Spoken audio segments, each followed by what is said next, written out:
So ano ho ba ang inyo talagang alam na impormasyon dito? Meron na ho tayong lead dito po sa inyo pong inilahad po na files na ito, pero at the end of the day, nalabasan ho ba ito ng SARO? Meron ho ba talagang Opo. contractors po sa mga projects na ito? Opo. Ito yung mga project na pinondohan na Okay. at ginagawa o ginawa na Mhm. at kabilang nga po dyan, to use an example, may proponent na konektado sa contractor. Mhm. Yun yung Opo. nalalaman nyo Opo. in that example sa listahan ito. Okay. Tapos may iba naman mga flood control projects na substandard at sira. Opo. At nagkataon, Mhm.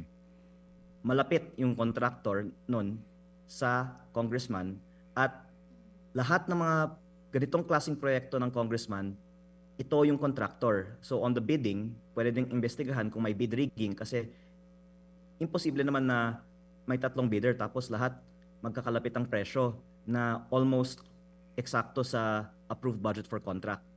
Opo. At multifaceted po ang investigasyon from proponent to bidding to construction. Okay. At yun po ang dapat ginagawa ng Kongreso kung tutunay na gusto nating maimbestigahan ang anomalya sa DPWH. Opo, yan ho bang alokasyon na 8 billion para kay ES o saka kay SAP, SAP na yan, nabid ba ho yun?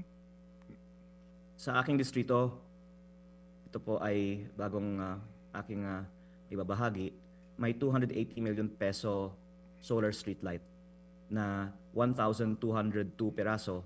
Ang lumalabas po ay parang 230,000 pesos per solar street light. Saan galing po yung appropriations? Galing ho ba ito sa aking katanungan? 8 billion po na allocables para doon sa mga sinasabi yung ES o SAP na ito. Meron ho ba doon na i-bid out na project? I guess sir, nakuha nyo na yung isa sa mga sasabihin ko.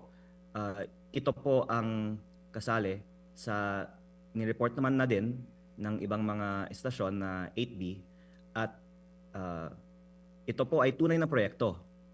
Nandoon na sa Nasugbu, Batangas ang mga solar street lights. Na sinasabi ko po ay 230,000 pesos per piece. Baka yan po ay 4 times overpriced. O sige. At ang punto ko kasi binanggit niyo yung dalawang mga acronym, hindi yan yung buong acronym na nakasulat sa listahan. Hindi po ES, SAP lang ang nakasulat. Ano pa po?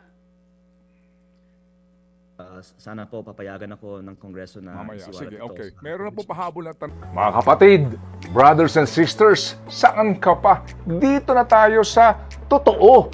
Dito na tayo sa True FM. Mga kapatid, mag-subscribe and follow po kayo sa social media accounts ng True Network PH. Yan po kami, hanapin nyo lang True Network PH, Facebook, Instagram, YouTube, TikTok, and podcast.